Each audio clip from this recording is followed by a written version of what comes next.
How we doing? I'm wonderful. How are you, my friend? Fantastic, my dude. We had a great Uh, weekend, had a good day. It's the 4th of July this week, so it's a short work week. Oof, We got I'm so Silverstone on the excited. weekend too. Wimbledon started. Dude, this is like the best time of year. I That love it. feels anti-American to have the Silverstone British Grand Prix the weekend of the 4th of July.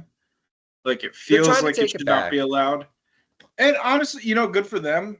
I hmm mean, but I don't know, it just feels wrong. Like hmm Did I ever tell you my Wimbledon story from my honeymoon last year? I don't remember. Go ahead. Okay, I'll share. So last year on my honeymoon, we went to Wimbledon because I'm a big tennis fan and it's the greatest tournament of like all time. It's amazing, the whole thing. But we went on the 4th of July. So Mm. I planned like a full American outfit. In fact, at having dinner the day I was flying out, we flew out of Toronto. So we were at a restaurant outside of the airport having dinner. I was like, I don't have a good American shirt. So I went online, found this awesome polo with like a bunch of like America's things on it and stuff like that. And I had it delivered to my hotel that we were staying at in London so I could wear it just for that day. So I had that. I had my USA flag socks that I've had since high school. And I had a USA themed hat too, because I'm like, it's the 4th of July and I'm in London. Like, I gotta give it to him and let him know fucking freedom, motherfucker. You know what I mean? So, oh, quick tangent. Patty Kane just signed another 1-year deal with the Red Wings. Let's go. He's staying here. That's great news. Back on board to the to the London story. Sorry, now that you said that, I have to refresh Shams's feed to see if we've signed anybody other than Karis LeVert. Dude, Shams has been going off. Or if Malik Beasley's in prison. Yeah, well, that's probably why we signed Karis LeVert. Yeah, I know. I'm sorry. Please continue your so, Wimbledon so, story. so back to the Wimbledon story. So Wimbledon is very old school. The only way you can buy secondary tickets is if you're buying like their super VIP thing. Otherwise, you wait in the queue for tickets. So you wait in the park outside of the tennis grounds until you get your general admission ticket and go into the grounds. So I'm waiting in the park with my now wife, and In your we're outfit. in my outfit, standing there. I hear a couple of other Americans around, and I think they kind of look over me and like nod or something like that, but don't make a huge deal of it because we're all scattered, right? And We you're make making a huge deal of it. I thought I was. So we make friends with the people in front of us. It was a lady and her young son. Like we play card games with them. We're chatting the whole time because we got there at like 6 a.m. and we didn't get in until 1 p.m. or 7. So we got there at 7 and get there till 1. So like you spend like most of your day waiting in line here. So we made friends with this lady, super lovely, super nice.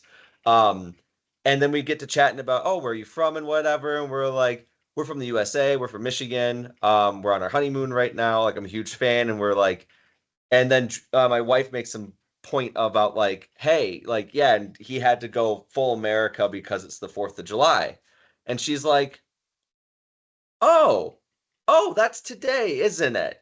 And we're like, yeah. So my outfit apparently wasn't like overly American, which I thought was funny because I thought I was doing a pretty damn good job of it. And then she was like, yeah, oh yeah, it's your Independence Day. That's cool. Good for you guys, you know. And we were just I mean, laughing about that. And we were like, so wait, so we're like, I'm like, all right, I know there's like King George's Day from like 1066 or whatever. But I asked him, I'm like, do you guys like have an Independence Day or like anything similar to that? Obviously, they don't have an Independence Day, but like, is there anything that would be relatively close to that? She goes, no, not really. But a lot of people celebrate their independence from us, and we celebrate that. that's exactly it. Yeah, it's It's hard to like, keep no, track of we all the we people that ran are the independent world. from you. So we don't really have anything to celebrate independence from because it was us. Like that was it. Yeah.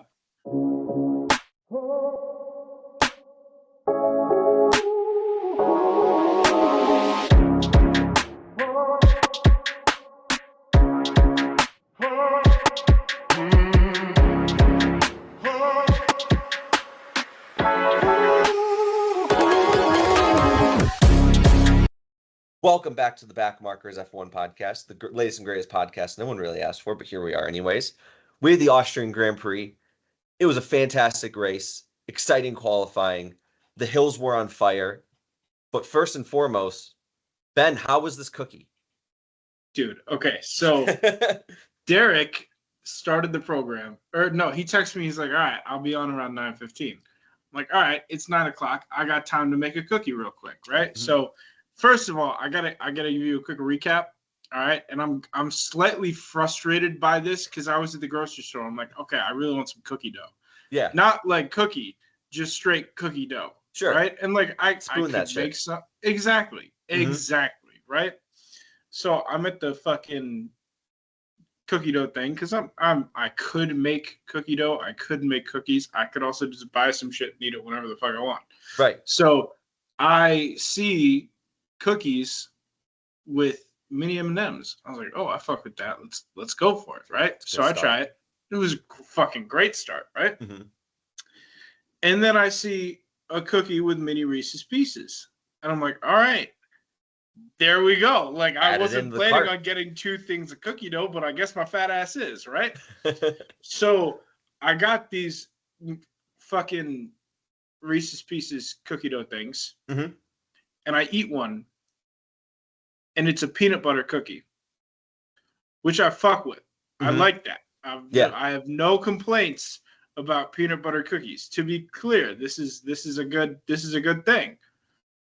But as the cookie dough, it kind of just tasted like I was eating peanut butter. Mm. And like I like peanut butter. I'm not opposed to peanut butter. It's like generally one of the better things that you can eat, right? Yeah, agreed. But you're wanting cookie dough. I wanted cookie dough. Exactly. Yeah. So I was like, oh, fuck. So I put it against my better judgment. I put it in the oven.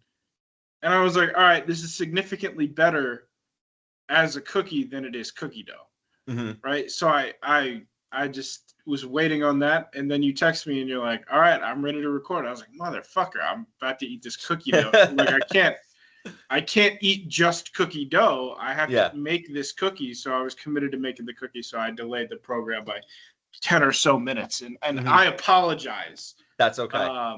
It's on a live show, so it's fine. You know, I like to think it is. Fair enough. Yeah. Not like actually live, but the person who's listening, the one singular person who is listening is hearing what I'm saying for the first time. And that's true. It's as good as it gets. I mean, it's as close as we can get, at least. I don't know. I feel like if we get like maybe 2 listeners, we could do a live show. Okay. I like that. I can dig that. We'll put that on the books. The second we have an average, how about 5? Let's up the ante. Let's get to 5. You know, I think a decade from now is, if we still have a program a decade from now, then solid maybe. We gain half a listener a year. Yeah. I mean, hey, this market is oversaturated and too many people have podcasts. So hey, you know what it is? It's just a war of attrition. We're just gonna outlast everybody, and then we'll get to 5. We'll see. We shall see, indeed. But yes, we had the Austrian Grand Prix. You had great cookie. I had a fun Wimbledon's time last year. But this, I'm saying it right now. I'm updating my race rankings. Austria's number 1. Yeah? This was my number 1 race of the year so far. It was fantastic racing from the start. You had some chaos of, well, before the race even started, you had Carlos Sainz not being able to leave. I thought it was shit catching on fire. I thought it was a genius ploy to continue to market the F1 movie for some reason, but then his car actually didn't work and then broke down and caught fire or whatever. Oh yes, I saw the movie over the weekend, by the way. We'll talk about that. We'll talk about that later. But I went from now's the time to play dogs. Whatever. So anyways. So you had Carlos who can't get off the line. Fantastic racing from the McLarens to start off with. Great battles throughout the whole thing. Great rookie results almost all across the board. Like what a race generally. This is now my number 1 on my big board. I'm updating that. Boom, there you go. Austria, Australia. I really like AUS countries. Maybe Azerbaijan's gonna be next. Maybe I'm just an A country type of a thing. I don't know, but here we are. But yeah, I was number one for me. distracted trying to spell Azerbaijan in my head. No AU, unfortunately. AZ. Yeah, no, I had to think about it for a second. But yes, absolutely loved it. Is it your number one now, or you ranking that differently? Well, I mean, since people came at me after my number one, I abandoned this ranking system, and I will live in my own reality. Okay, yeah, then I'm going to update race. it for you and slot it in under Miami just to continue the hatred and continue the debates online. Yeah, okay. It's all whatever about getting views. It's about getting views, so you got to slot that in. That's my suggestion to you. I'm telling you, you have to pick a spot. And I'm telling you to do whatever the fuck, because I don't know if I'm even going to see it. I mean, hey, social media, is your realm. I don't desire to. I desire to not exist online or in real life. Fair enough. Jesus, we actually have a hologram of you. It's you and Tupac. They were able to figure it out. I was gonna say, yeah. Can and you Ted make me Williams, do the Michael Jackson? He's got it. He's got the frozen head, and so that way one day he could live again. But yeah, no, Teddy's still around. Yeah, the greatest swing in baseball. Yeah, absolutely. But you know what I think you should do with your rankings? What? I think you should just keep all of the American tracks 1, 2, 3. So like you have Miami right now, and then when we get to Austin, you can either slot that in front of or behind, no matter what happens. And then when we get to Vegas, you put that somewhere in the top 3 too. That way, it's just we're the best. I'm not patriotic enough for that. I don't know. I think that that's why it'd be extra funny for you, because that's something that I would legitimately do and be like, yeah, absolutely, we're fantastic. So it's like a little bit of a role reversal kind of a thing. I think that would be funny. Plus, then it gets all the European fans online pissed off, which is just fun to do because they think they're better. See, maybe that's fun for you. I think I'm not going to talk about the Europeans. We're gonna move on from that. But I think no, I mean being kind of like the traditionalist almost in the sport, I guess, from the point of view of the perspective of the two of us. Right. That feels incredibly blasphemous. Which is why it's funny. All right. It's like the exact opposite of what you'd expect. But no, by the end of this episode, I need you to give me where you'd actually put Austria in terms of the races this season. The problem is this makes me think of the rest of the races. Like I haven't thought about it since it ended. All right, I'll help you break it down. Would you put it in top half or bottom half of races this year? Top half, for sure. Okay, top quarter or second quarter? See, now you're making me do math in addition to thinking about things that I haven't thought about since they ended. This feels like emotional blackmail, Derek. I'm pulling up your rankings real quick. This feels like you have like an unhealthy relationship. It's just a sales thing. It's all right. No. Let's get to the actual point of the conversation here. Would you want this or this? This or this? Domestic violence thing. I don't know. All right. At the moment, you have in order Miami, Canada, Spain, Australia, Saudi Arabia. We've had this. This is the 11th race. So there's your top half, 1 through 5. So would you put it 3 or higher? I would say Canada. Because if we're changing the rankings, we're changing the rankings. Canada. We're just no. Your board is your board. You have to put Austria in somewhere else. No, this is bullshit. This is ridiculous. No, it's like the cool wall or like hot laps. I would say behind Canada. Okay, so it's now your number 3. Canada kind of rock. Just in terms of fucking Oscar and Lando smacking into each other, we didn't get enough of that. I feel a little bit bothered by the incident. I don't know if we're going to talk about this chronologically or we're going to talk about it just like right now. Okay. I felt let's just go where the wind takes us. I like that. I was hoping you would say that. I was a little bit bothered by the Oscar getting stuck in traffic behind Tsunoda and Colapinto fighting each other. Like that kind of killed it for me. If we had gotten a real knockdown, drag out fight between Oscar and Lando, that would be sick. That's really what second pit stop, right? Second pit stop, correct. Okay. And that's all I want at the end of the day. Mm-hmm. You know what I mean? A competitive championship, a nasty fight. Like let's go. Yeah. So well, I don't know. What did you think about that? About Lando and Oscar? Lando and Oscar, the traffic and everything, or I guess I don't know. However, you think we should go from here. Yeah, kind of screwed up by talking about the race, end of the race at the beginning of the program. That's fine. No, it's fine. So, I mean, from the beginning, Oscar, great start off the line. Great start off the line. Gets around Leclerc so easily. Very surprised that Lando held on to the first lap lead. Lando, also great start. Yeah, that was super impressive. Honestly, you know what I think it was? It was because they had the abandoned start. Yeah. So he essentially got a second take at it. All right. I like that. I think that's all it was. So it's like you had the nerves and it was like, okay, abandoned. And it's like, okay, reset, right? It's like you got that extra moment to like collect or just be ready for it type of a thing. Maybe that's all. You know what? Maybe he just makes a deal with Carlos the rest of the year. Like, hey, anytime I'm on pole, clearly, Williams, you're no longer doing anything in the rest of the season. Light it on fire. Fuck up. Just delay the start. Like just screw everybody else up, but I'll know it's coming. But no, so great start from both McLarens. Lando keeps it. And then it was the next, until Lando came into the pits on lap 20, it was, Oscar's right there the whole time. He had some really great defense fighting off the DRS. Oscar was side by side with him twice, I think, throughout that whole first stint there. I know Lando came on the radio at one point and was like, are we worried about my tires getting to lap 20? Like, I thought that was a fair statement. I didn't think that was like a whiny statement, but I was like, okay, like that's kind of interesting. Like, I get that we're trying to race, but also are we trying to ruin both of our races by doing this? But I think part of it was, hey, you guys are like 5 seconds ahead of Leclerc already. It's going to be fine. Don't worry about it. Type of thing.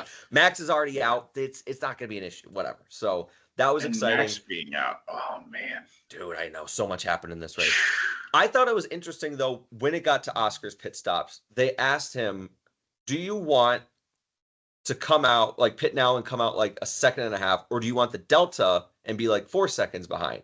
And he went for the delta. So I almost wonder if from that, did that almost butterfly to this later down on the race with where he was coming in and out for pitting at that point in time, too? Definitely. But at the same time, you know, what happens if he's not stuck behind those guys and Colapinto doesn't run him into the grass? You know what I mean? Like, because if I'm in that situation, I'm picking fresh tires every time. I'm picking, give me the fresh tires, let me attack, leave me enough room to work at it, but give me that advantage. I don't know. What would you pick if you were in that scenario? I don't know. I almost think I would have wanted to stay with him, honestly. I think I would have taken the first chance of like, yeah, bring me in. Like, let's go. Like, it looked like he definitely had the car that was ready to overtake him. It didn't look like it was going to be easy, but in my mind, I'm like, you guys are kind of in your own race already. Like, you stick with that being in your own race. That was kind of my initial thought process with it. I get the option he chose. It's not like I'm saying it's a bad choice. I just wonder, like, if he chose the other option the first time, would we have had a different result near the end of the race, though, too? I don't know. Because maybe at the end of the race, they ask him the same thing, and he goes, I want the Delta again. But I don't know. A lot of hypotheticals to choose from there. That's just where my mind went to it with the whole scenario and how the rest of the race ended up breaking down. Yeah. But yes. Fair.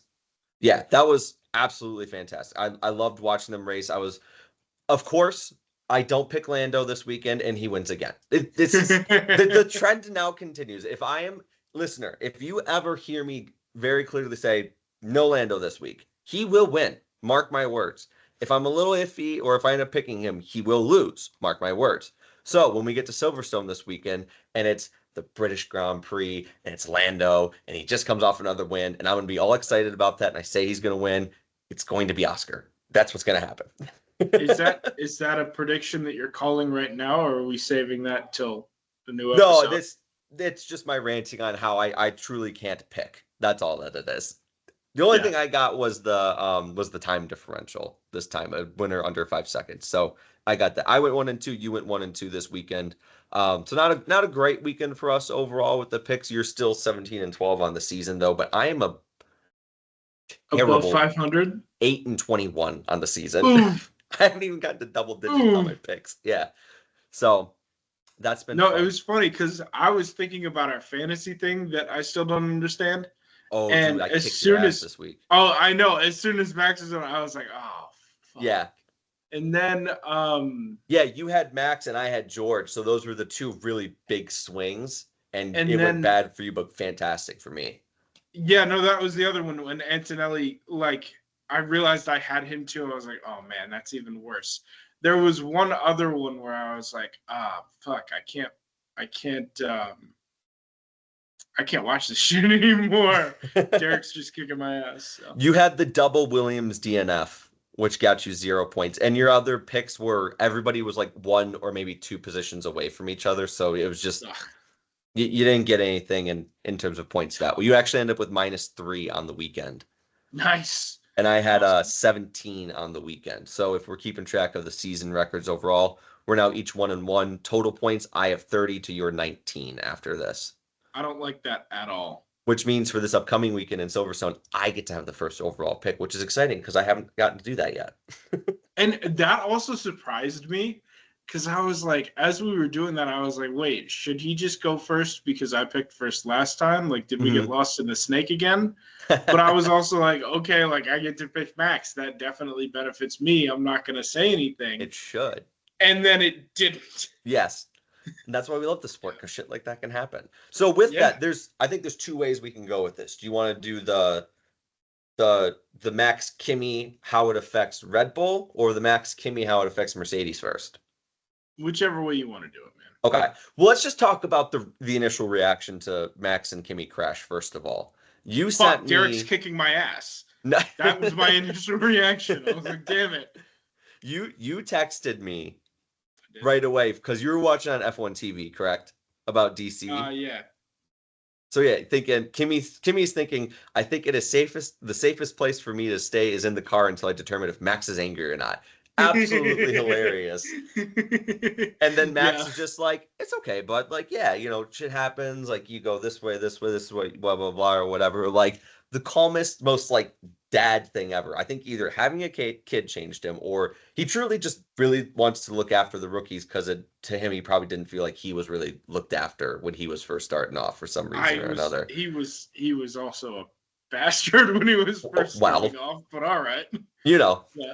Exactly. But my favorite meme from the weekend after that whole thing broke down was the Gordon Ramsay with the rookies is him with like MasterChef Junior. He's like, oh, you're doing a lovely job. Like, you just have to whisk it a little bit more here. And then it goes to him on Hell's Kitchen. What are you? You're an idiot. An idiot sandwich. Absolutely perfect.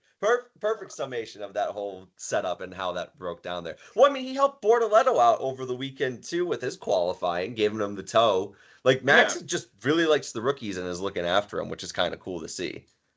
He's like, I'm the 4-time champ. I'm solidified. Like, I want to help the next generation. That's kind of cool. As long as you're not in Red Bull, you're fine. No, I think that is awesome to see, especially because he has been vilified in a lot of ways of like, oh man, he can't get along with anybody. He's such a bastard. And like, he could be a bastard, to be clear. Yeah. But I think he's able to kind of relax. He doesn't feel the pressure of a championship and is allowed to show his more human side. Yeah. Which is, I think, a good thing. And maybe that's why he's also, gravitating more towards the rookies, because maybe all the seniors don't really like him that much. And he's like, fine, I'll be friends with these guys then. I wonder why. Sorry, I watched the video of... well, to be a champion, I think I'd rather have the 4 rings.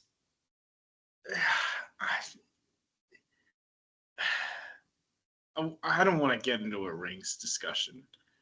I'm just saying, I don't think that discourse is good for any sport, let alone this sport. No, all I'm saying is, like, if your options are you kind of piss off the people you're racing against, but you're the winner, or you can be the nice guy, but you don't win, I think you take the winning, right? Yeah. And that's kind of the mentality that you need to have. Right. But I think the whole rings discussion is just exhausting. And when you have a sport where a super team like Mercedes comes in and like, okay, you've got to face the fucking Kevin Durant Warriors every year. Mm-hmm. And not every year, every time you're competing. You know what I mean? Like, Mm-hmm. it's just kind of tired. You know what I mean? So I think, I don't know. I don't know. I don't know how productive it is as a discussion, but I will say that I think, looking, because I was watching and there was a clip of Max's win here a couple years back, and he overtakes the Ferrari, and he just sends Leclerc out like super wide, and you can see him turn his car to like not leave the car's width, not leave any space. I think I sent you it. I don't even remember. But he turns it and turns so that Leclerc has to go completely off. And it's just like, that's kind of bullshit, dude. Like, what the fuck are you doing? You know what I mean? So I don't know. It's one of those things where love him or not. No, what's the bowler? Hate me or love me. You watched, and that's all you can do. Pete Weber. Pete Weber. Thank you. Who do you think you are? I am. Exactly. Good clip. But no, I think that kind of attitude. I don't know. I kind of lost where I was going with this, but I think that I don't know. He's showing his human side. He's doesn't have that pressure of a championship on him. And I think, that's where you'll see him being a good person that I think at the end of the day he is, even though he's a tough competitor. I think it's extra too because the Red Bull just like he has an outside chance at winning, but it's not like you're gonna win this year, and this really mess it up. Like, it's one of those. I've won 4 in a row. I would love to win 5, but obviously it's it's going to be really hard this year. The odds aren't great. This type of thing might happen, and it was a rookie, and whatever. It is what it is. It might be my teammate next year. You never know. And I think to call it back to it, and again, this is a very, very, very, very outside chance. He could be done if he's not the champion. I think there is a world where he hangs up his boots and he says, I'm not the champion. I'm retired. I'm done. I'm not racing in Formula 1 anymore. Yeah. No matter how many Brinks trucks Daddy Stroll backs up to his house and says, come drive an Aston Martin, son. I'll get you a tuxedo and an Omega and call you James Bond. An Omega, yeah. I well, after we did our recording and talked about the George Russell contract situation, like later that day or the day after when we released the episode, Toto was talking about how, we want to try to sign Max, but to pair with George potentially. Did you see that part of it? Bullshit. How could you leave Kimi out to dry like that right away? Yeah, and I don't think they have the car for it necessarily. Like, obviously their engine is in good shape. Well, don't ask Williams that. Well, no, it was their brakes that caught on fire. No, but Albon, he retired again too. Wasn't it for engines or was it his brakes as well? I don't remember. I'd have to look back, but I know Carlos's brakes caught fire. So yeah, his was different.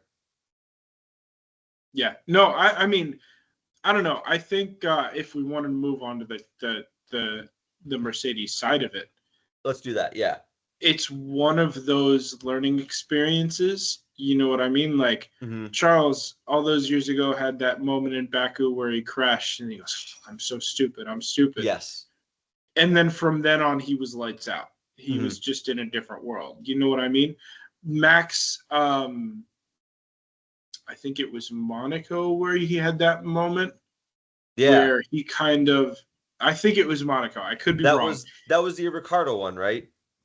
Yes, question mark. But if I'm wrong, listener, first of all, no, I wasn't.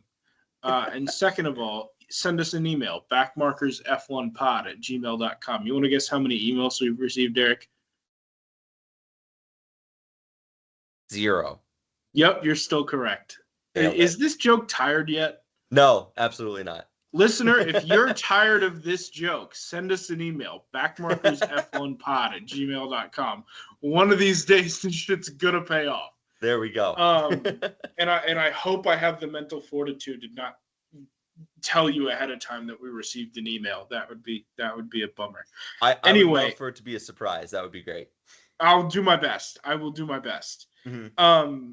But no, I mean, we saw Max have that moment of like, okay, I fucked up. This was on me. Mm-hmm. Now I have to take things into another gear and prove that I'm that guy. Yeah. You know, so I don't think this is necessarily Antonelli's moment for that, but it's one of those growing, because I mean, honestly, anybody could have had an issue like that. Like watching the onboards is like, all right, yeah, kind of a lap one thing where a bunch of shit happens and you can't really do anything, you know? Yeah. Was it a little ambitious? Definitely. But it was also like, okay, if I'm in a race car, I'm gonna try and beat everybody else in the race car. You know what I mean? So yeah, it's one of those things where I don't put a whole lot toward it, you know? Right. Yeah, that's fair. Yeah, I kind of chalked it up to, yeah, he's a rookie. You know, that like you'd have to expect something like that to happen at some point in time. Like to me, it's like when CJ Stroud started off his rookie year not throwing an interception through like 5 weeks or something like that, and you're like, okay, great, but when's it gonna happen? It's like when's it gonna happen? / are you not trying? Like, are you not trying to push the limits enough to where something like that will happen? Like, you need to have that moment, like you were saying, like Charles with the "I am so stupid." Like, you kind of need to find that out within that first year of like, oh, okay, that's where the line is. I don't know if it's even in that first year though. You know what I mean? Because Max, it took a solid 3 years for him to get there, 2-3 years for him to get there. Charles, he had his first season at Sauber, he had his second season at Ferrari. I think it was in that second or third season, or second season at Ferrari, one of the two. I can't remember where that happened in Baku. Yeah. So you know, it's one of those things where I'm cool with somebody having a learning experience, and I'm glad that Max, instead of just like punching him in the mouth, was like, hey, this is a teachable moment. Let's kind of work through this, and this is what you can do better. Right. Fair. Okay. So yeah, Mercedes. We're happy that happy that Max didn't bite Kimi's head off. That was fun. That was good to see. But on the flip side with Mercedes, George still comes out, has a very solid race, finishes in 5th. I think Mercedes would have loved to see him a little bit closer into the fight, but like, hey, he still got a good result at the end of the day here. And again, George is consistent this year. He's right in the middle to top positions every time. But I yes, and I think that's probably about the best position they could have expected from him this weekend. Yeah, back to our conversation or during our Pontiac Grand Preview, about how, you know, different cars have different characteristics that fit different tracks better. And I think they were saying that this one doesn't really suit Mercedes too much. So yeah, not the end of the world that they didn't, you know, hit a home run. Right. Yeah, it's like, hey, we need you to at least do this. And he did that. So fantastic. Again, I don't see why Mercedes would want to willingly get rid of George Russell unless Max Verstappen is very much like, yeah, I'm going to come and be the new Lewis Hamilton and win like another 5 in a row or some shit like that. Then I'd be like, okay, yeah, I get it. You know? Yeah. But otherwise, I mean, he was the coveted driver for them for years while he was waiting around at Williams, and for good reason. Like, yeah, he's insanely solid. I don't know if he was that coveted. It was more of a, you know, we got to sign this guy. We got to put him in this position. You know, that's why they give Bottas the boot. You know what I mean? It was, they couldn't get him away from Williams because he was kind of a lifeline for Williams, you know? Mr. Saturday. So, yeah. That is an epic nickname. You gotta admit that's a pretty good nickname. Yeah, except it sucks because it's like, well, the race is on Sunday. On the flip side of Mercedes in the crash, though, man, Red Bull fucking sucks if they don't have Max Verstappen racing. I mean, you can. I mean, thanks for like not just saying that Yuki sucks, but it's not just him. It's they haven't had a second driver since Ricardo again. Like Albon showed some signs. I still don't know why they moved on from him because that season of his where they were, well, I guess Perez was pretty solid too, but still, the season when they moved on from Albon, like all of the things that like you could say against him in my mind weren't really his fault. Like how many he times got smacked by Lewis twice. Yeah, I was like, how many times did Lewis just get rid of him? And it's like, yeah, he would have had 2 podiums if that doesn't happen. Like, yeah, so that one made no sense to me. You're right. Sergio those results, was good, but then you found out the car was bad. But that's kind of the whole problem. Yeah. That's kind of the whole problem is that they had a car that they developed in the wrong direction because Max is so fucking good that he can outdrive a bad car. Mm-hmm. And they're in the recovery from that. Mm-hmm. They lost Adrian Newey. They took a wrong direction. Yeah. They took a wrong direction and they're suffering the consequences. You know what I mean? So it's not which Checo told them about. And they're all like, but you're this much slower than the other guy. And and it's very much a cause and effect thing. You know what I mean? So the fact it's entirely their own doing that they've, played fucking catch up and shat the bed. But it's also like you wouldn't be in this. I don't know. They would not be in this position if they had. Sorry, let me rephrase that. Mm-hmm. Let me try and sound like an intelligent person. They would probably be in this position if they had stuck with Albon because they still probably would have just continued developing the car as they did. Yeah. If Sergio's voice, the voice of a respected guy who's been a journeyman in the paddock, if he wasn't listened to when they said, hey, this isn't right, like something's wrong with the car, why would they listen to Alex Albon, who by all accounts, didn't have as much weight to his voice, right? So at the end of the day, it's a team sport. And it's like, okay, like if your football analogy, I don't know who does CJ Stroud play for? The Texans. The Texans. Okay. If they had like, if his no interception for his first season or first however many games or whatever, if that is because he's got fucking excellent wide receivers, right?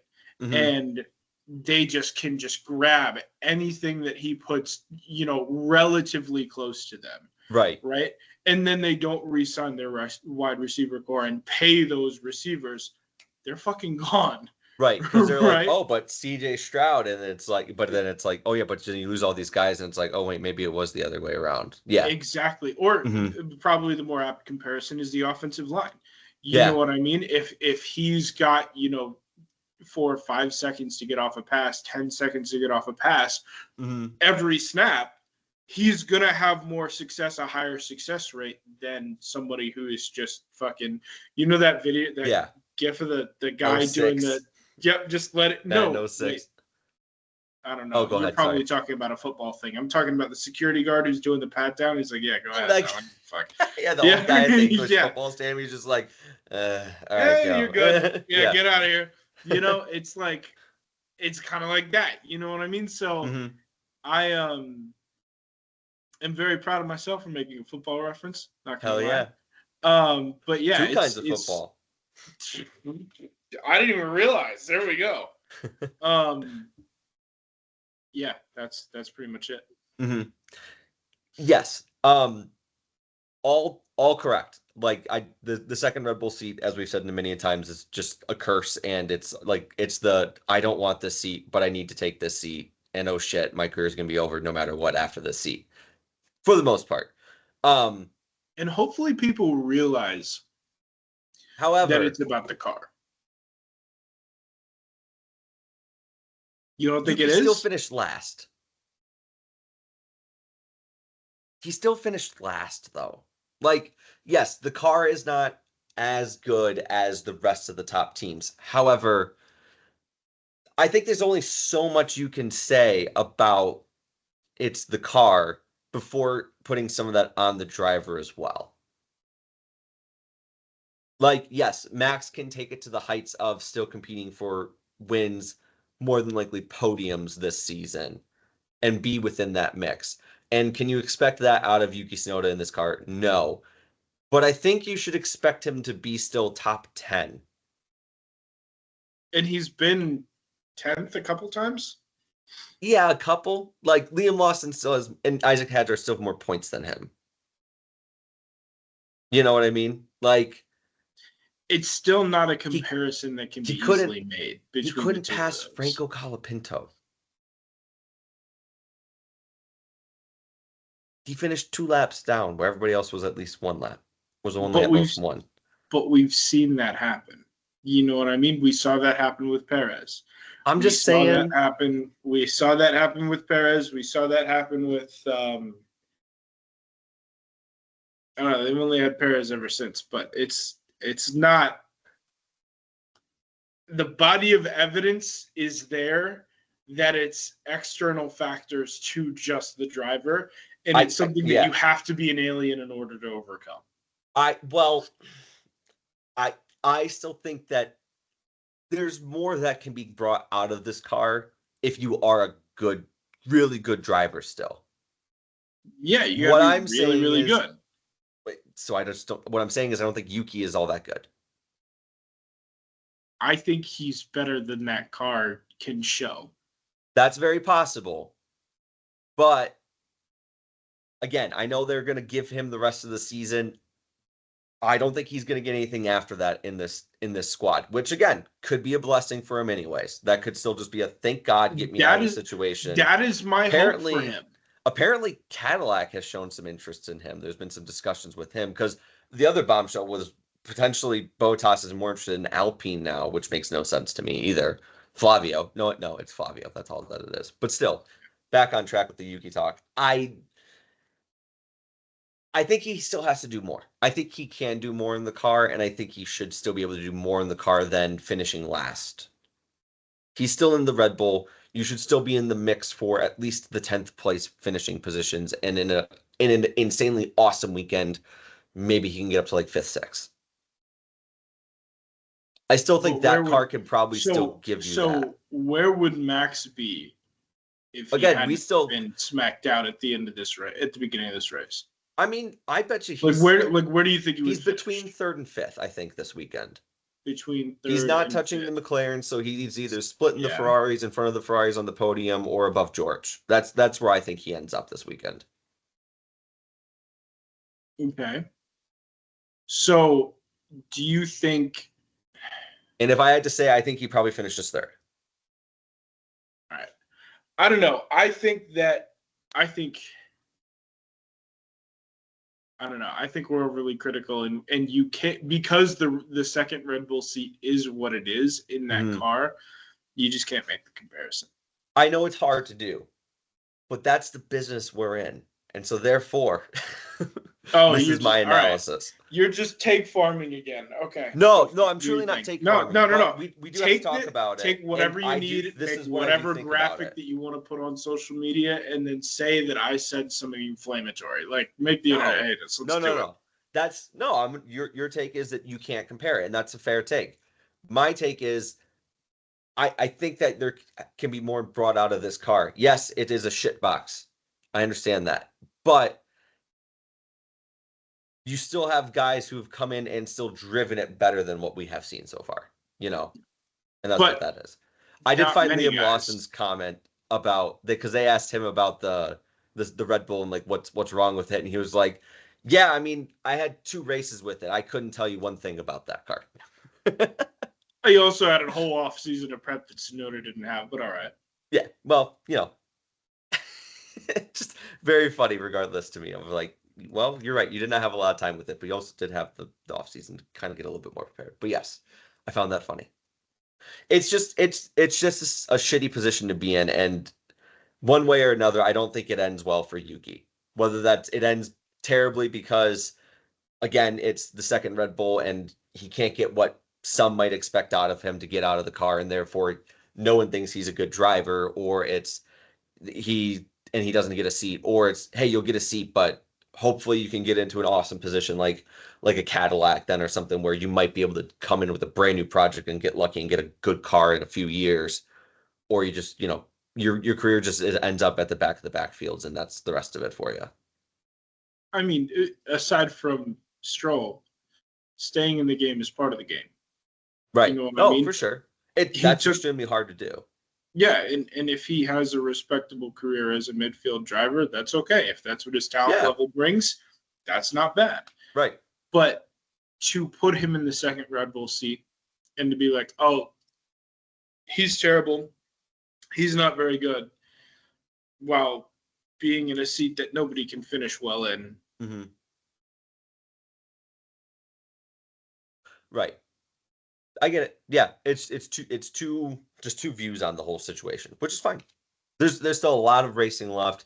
He could turn around. Red Bull could turn around with some sort of a piece for the car this year, even, or something like that. They probably won't, as most people probably will not. But hey, anything is possible. You never know. You just never know. So thank you, Kevin Garnett. Yes. Moving on. I think we should talk about the Racing Bulls because that was a fantastic weekend of Liam Lawson. You got to give him credit. You do got to give it to him. Great qualifying session. Great race. Finishes 6th here. Fantastic job. Great job, Liam Lawson. That was really good of you. That was great. I really don't have any qualms with this weekend. He didn't destroy anybody. He didn't wreck anybody out there. So that's a great start too. No notes. Where was Hadjar? Was he? He finished 12th this weekend. So tough weekend for him. I think we were smart not to put him on Alien Watch just yet. So if Yuki's in that car, in the Racing Bull, finishes up in the whatever they're calling it, the Racing Bull this year, the V-Carb Racing Bull. I'm not calling it that. Where does Yuki finish there? Again, I still think it's a crapshoot, obviously, but I would say somewhere between 6 and 12. All right.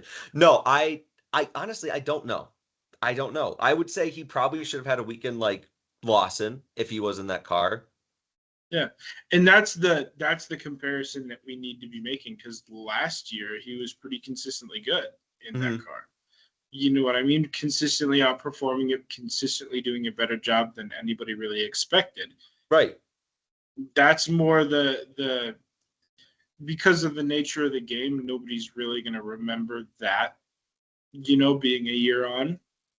Right. But that's more the driver that I think he is and the driver that he would be proving himself to be were he not called up to the big seat.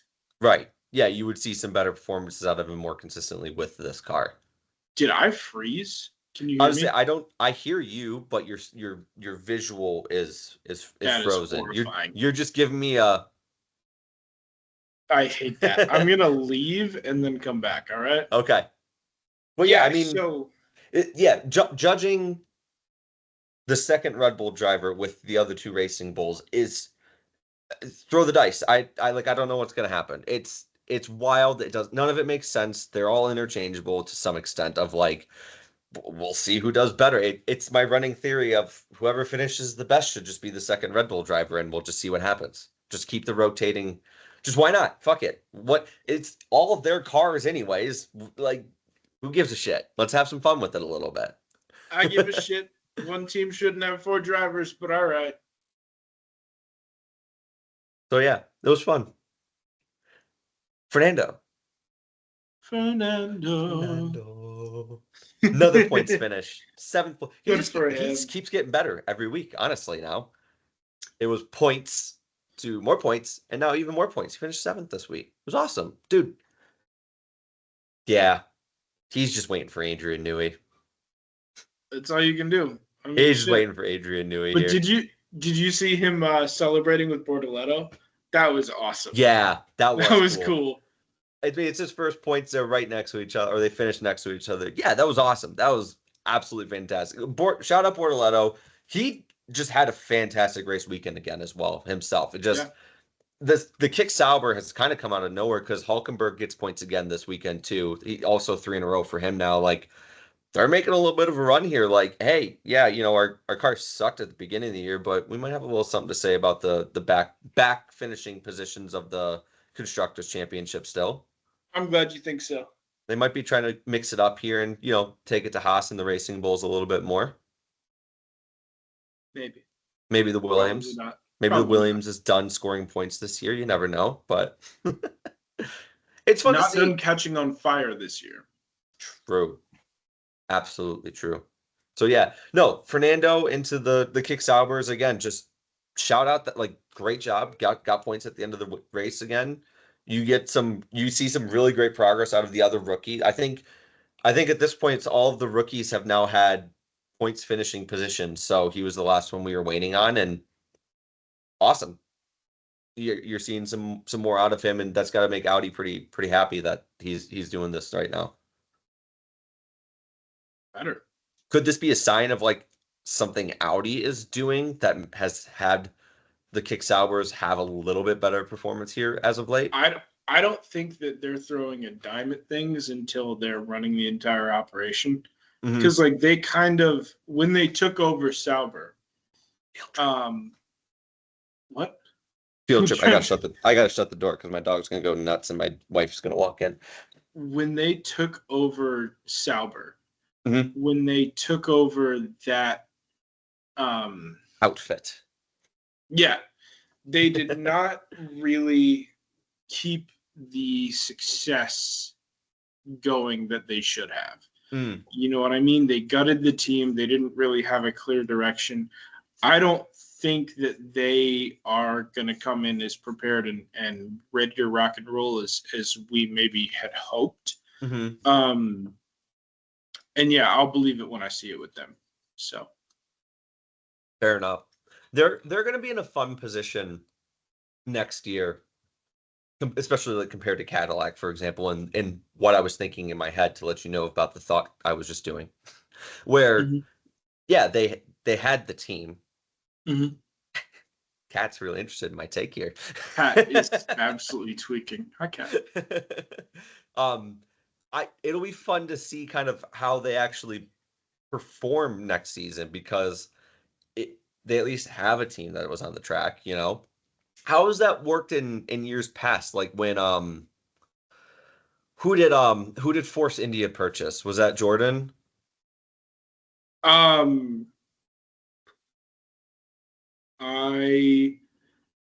don't think so, but can't remember. Well, I mean, Mercedes purchased Braun, right? Yes, but I can't remember. That was ever so slightly before my time because I think they came around in 2000.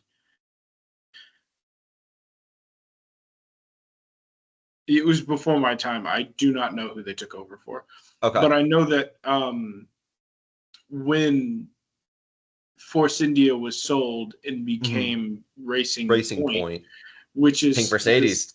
Second stupidest name behind whatever they're calling the AlphaTauri or fucking Toro Rosso. Oh, Racing Point you thought was stupid? Oh, Racing Point was a dog shit name. Are you kidding me? That was terrible. But I think kind of the same thing happened. They didn't really allow as much of a brain drain as Audi did. They were always kind of the team that overperformed with what they had. And you saw a few of their major people kind of slip away, and it's like, oh shit. And then it's been mismanaged since then. One could argue by Stroll, and obviously they've had to retool. They've had to not be the joke of a franchise that they kind of were for a second, So is it a case of the owner being too involved in the operations? you know what I mean? Phoenix Sun syndrome? Phoenix Sun syndrome, New York Nick syndrome, New York Jet syndrome. I mean, there's a lot of examples of it, but yeah, do New you think owner it's one of those syndrome. situations where it's just like, hey, I know you're heavily invested, especially because your son's driving for us, but maybe you're not making the best racing decision. I don't know. I don't know what the case is there because to me, by all estimations, I don't think it's that Lawrence is doing too much. I think he's probably more just like a very large presence and he's there a lot, and that might just be intimidating generally. I don't know. Just some thoughts. I'm throwing some spitball in here. I don't know, man. I think I don't know if I ever am in a position where I become the proprietor of a sports team, um, with to be clear, with no skill whatsoever, just becoming the head honcho. Mm-hmm. I'm going to do everything I can to leave the mechanisms in place that are in place and creating success, Mm-hmm. and trying to figure out what weak points, but not through my own analysis, just talking to people that have more experience than I do. Mm-hmm. Um, What if there's no success though? if there's no success, then I would When you get it, assume that that is. I would hope to have some prerequisite skill or experience, but Or that is somebody not the with that. case. But that is not the case when with people with large sums of money. They Yeah. usually just have money and make more money and like probably couldn't operate the basic machinery of building the factory or putting everything together. You know what I mean? Maybe. I don't know. I'd say everybody's different. You never know. Yeah, I mean, shit. I know that I couldn't like I work at a car dealership, right? Mm-hmm. I started there by cleaning cars. I learned to clean cars. Mm-hmm. I think that that is a valuable skill that everybody should have. And if you're going to be the guy at the top, Mm-hmm. you should know top down everything that needs to be done and how everything should go if you're going to be that guy at the top. You Mm-hmm. know what I mean? Because at the end of the day, the guy at the top can't get all the money if the person at the bottom creating the value and doing the work isn't there doing that job. So if you have no respect, and I don't mean this just like in a bad way, if you don't if you have no respect and you don't have the right people at the very bottom, like fuck, my one colleague, well, I won't talk about a specific Mm-hmm. example, right? But he's an older guy, right? He's not cleaning his own cars, right? And you're not delivering any cars if they're not getting cleaned, you know? So that's the kind of mentality that I have and I try to bring to the table. I would hope that Mm-hmm. I would have some prerequisite experience and enough knowledge to know what I don't know. Yeah. No, 100%. And I would say like of most of those people, obviously not everybody is going to fall into this, but I would argue a lot of those people would have some sort of an understanding or have done that or are coming for like, hey, I know what this guy at the very bottom is doing and I can do that all the way up to the top. I blah blah blah whatever. I started it blah blah. I was trained in it. I learned it from as a kid, moved on, whatever. Obviously there's people who they fall into it and it is what it is and they end up with it. But I think getting a sports team is such a unique situation because it's like, well, Yeah.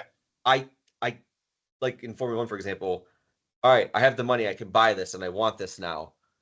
I might not have any sort of experience with developing a car, building a car, working on a car for Mm-hmm. all that matter. No experience, maybe even driving the car. Like maybe it's just something fun you've always been a fan of. Like Mm-hmm. that is such an odd, unique type Yeah. of And thing if to we just take like it, kind of get into. And there's only again the people who can do it or the groups of people who might purchase a team are either a car owner, dealership, whatever, or a Lawrence Stroll who is uber successful in a different way, and then is like, hey, my son's passionate about this, and I'm really into this too. Like, I'm gonna own it now. yeah, And and it's he's one of and those things he's where you can kind of maybe delude yourself into thinking, oh, I could do this. Like, it's a business, and it is a and I business, think it's but. it's more of a Are you apt winning? Are you not comparison, winning? Like, but it's more of an apt comparison with basketball. yeah, You know what I mean? It's more of one of those comparisons like we talk about, and not to shit on the Phoenix Suns, not to shit on Matt Ishbia, but my like former boss. woo, yeah, I mean, sure, he's a wonderful guy. Maybe, I don't know. I didn't spend any I time with him.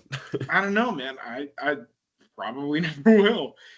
Um, but I think that, coming into a team and not trusting the team around you Mm-hmm. and not having the right people around you is just as toxic as coming in and saying, "Oh, I can do all this all by myself. Mm-hmm. I need to be more hands-on." Right. No, you don't.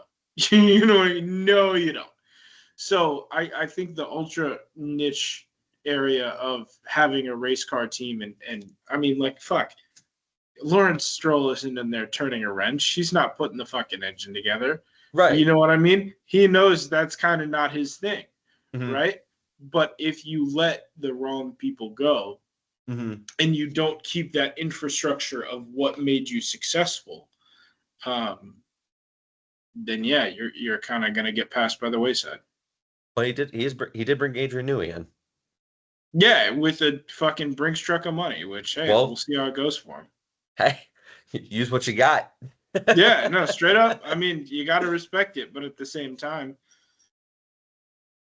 maybe don't get yourself Absolutely. into the position in the first place.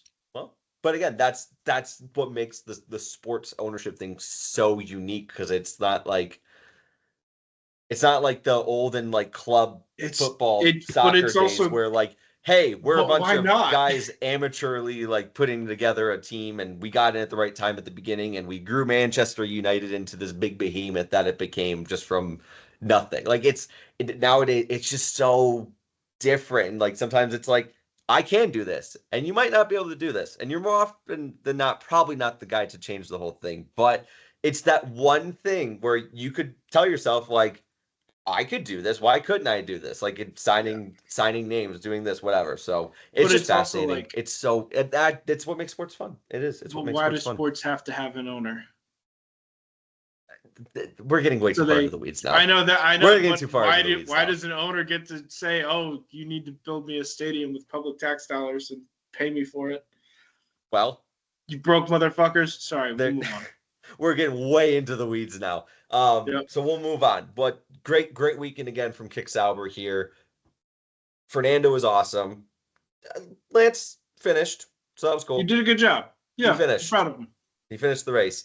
Haas gets another point. Esteban with another 10th place finish. Great weekend from him again, I'd say. He started well outside of the points, ends up finishing ahead of his teammate in 11th. So they have generally, I think, this season been consistent with each other in terms of like a finishing position.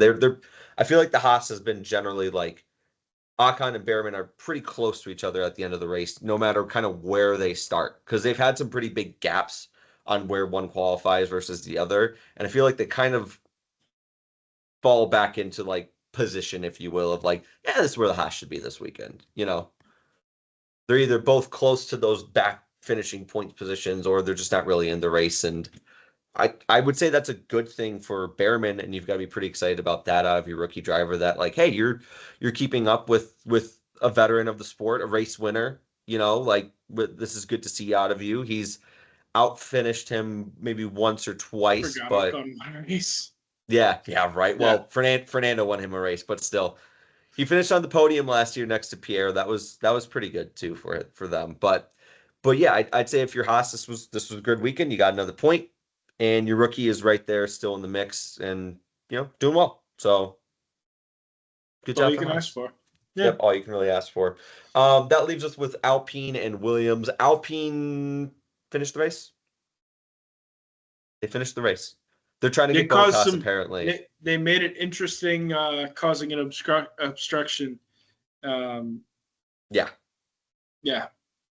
Cool. Okay, and this is the first that I'm hearing of this because like I'm not paying attention to this shit. Yeah. Do you think that they're trying to get Botas, or do you think that Botas is trying to get more money from Cadillac?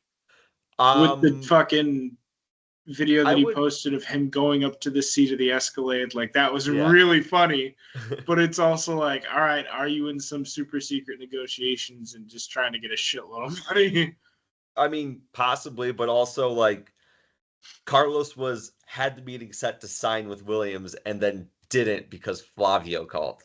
So, I mean, it could be another one of those types of situations.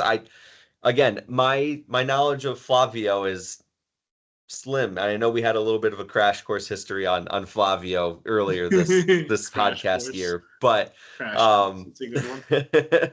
Did not do that on purpose, but that was really funny. So I mean, yeah, they could both be using each other, or there is an actual interest in wanting to join Alpine and joining a team that is, well, they've been around for quite a while and have been decent at points and times. Whereas joining Cadillac it's a brand new team and it's not like it's coming from a different team. So maybe there's a little bit more that Bottas is thinking about there of like, well, maybe because I don't have a lot of racing years yet, I would like to have it an off chance of possibly finishing well versus with a brand new team where I have no idea what's going to happen. I don't know. But I think again, going back to mismanagement, they're the pinnacle of mismanagement. And well, yeah, not can argue that one. we can move on and probably talk about this in an episode where we're not doing a recap as well. But yes, let's go on to the rest of whatever you want to talk about with the rest of the race, because really all that was left was, again, we talked briefly about the Williams. I just had a couple of funny notes out of that we didn't hit just yet. One, Jackpot City had a fantastic weekend because I didn't know if you saw this. Williams has a new sponsor on their wheel, and it is Jackpot City. It was in the shape of roulette, like wheel, and it said that on there. And because of the whole Williams thing, that camera was all eyes on their advertisement for the first like 15 minutes of the race when everybody's tuning in to watch. So I just thought that was absolutely hilarious because I hadn't seen that before. I'm pretty sure it was new because I haven't seen it on their car the rest of the year. They couldn't have picked a better weekend to jump on board. That's all I'm going to say. And here I was thinking we had a new advertisement from a gambling sponsor. Come on. Unfortunately, no. But Sports if Jackpot books. City would like to reach out to us, we would talk about that. That would be cool. Albon now, this was his third race in a row with the DNF. You gotta feel for the guy. That's a tough spell because all of them are not his fault. Yeah. That's the unfortunate part there. None of them are his fault. Williams was incredible to start off this year, and the last 3 weeks has just gone to complete shit. It's absolutely terrible for them. But again, they've been or James Vallis has said it all the way from the start. We don't care what happens this year. Whatever happens, happens. If it's good, fantastic. If it's bad, that's fine too. We're focused on next year. So it just sucks because it's like, wow, we actually have a really good car, and our car has been just kind of for the last few years. Oh my God, we actually are going to get some success. Nope, it's gone. All the more reason to be excited for next year. Exactly. Oh, we forgot that Sonoda spun Colapinto. I forgot that too. Shit. That's the other thing that happened. I completely forgot about that. I wrote that down here though. So, and if he got into an incident, could he have had damage that we didn't know about? Yeah, I suppose that's possible. More Sonoda defense. There we go. I was right. Let's move it on. It was his front wing, and they changed it. I have no idea. I honestly forgot that an incident happened until you reminded me of it. So an incident. Yeah. You're never gonna not bring that up. I love it. It's so funny. I am so stupid.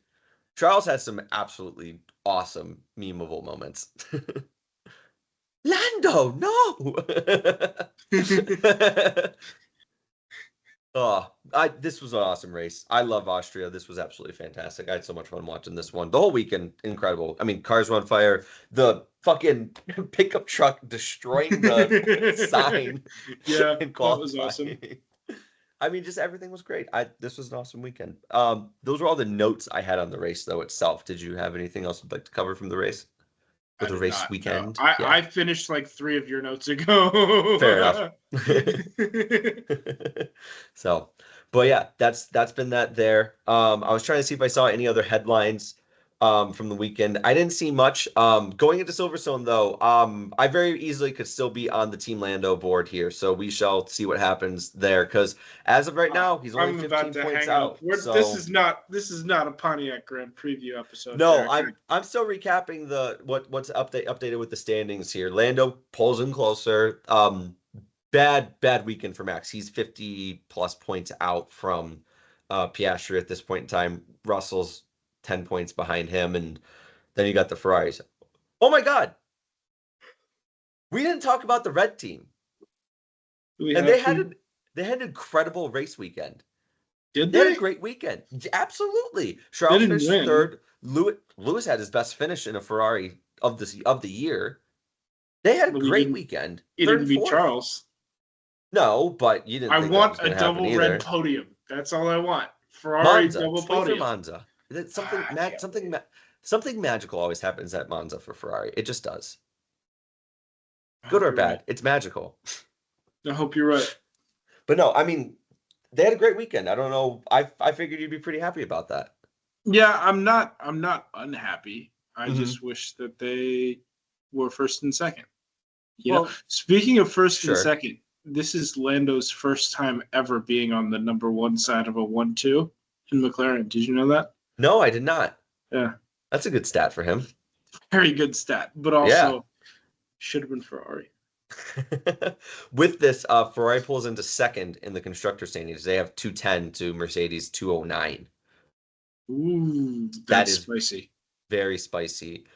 Max has Red Bull at 162 points, and then it's the rest of the back markers at that point in time, or us if you want to call it that way. It's very tight after Williams, Racing Bulls, Haas, Aston Martin, and now Kick, Sauber are all right within each other there, and then Alpine's kind of sitting alone in 10th. So that's where you're at there. It's honestly, this season's been great. The great racing throughout. Each team kind of has their weekends. It hasn't been so dominant McLaren has been pretty dominant, but 4 race winners so far. A lot of fun battles up and down the grid. New drivers always seem to be getting into the points mix. So it's kind of a fantastic season. I'm loving this one. There we go. There you I'm go. excited. I'm very excited for the next race. Absolutely. Which we will have our British Pontiac Grand Preview for the 4th of July race weekend for you later on this week. Based on how we're slotted, that should come out on the 4th itself, which means we will not be recording on the 4th of July, which is good. There we go. Do you want to do our recap of our atrocious? Well, we kind of did a recap of how our standings the fantasy league did. Went. Yeah, let's do that on the next Grand Preview episode to really dive into it. Okay, sounds good. We can do that. Oh, ooh, what has happened? What has happened? Sham's tweet or?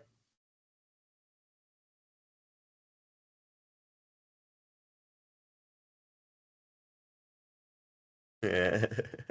We got a comment actually on our fantasy league, and I'm going to reply to it. Reply now during the episode. So they have to listen.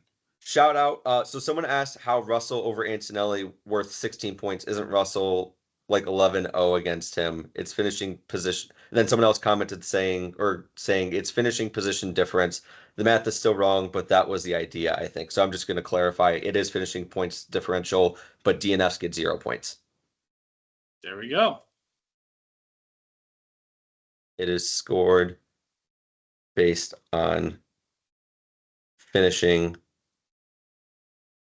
No, you have to hit him with the watch the next episode to find out our response to this comment. Like, do we?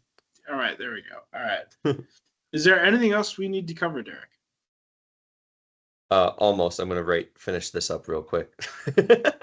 Tune into our latest episode to find. Oh, you're actually doing that? To find out, and I'm gonna go. But also.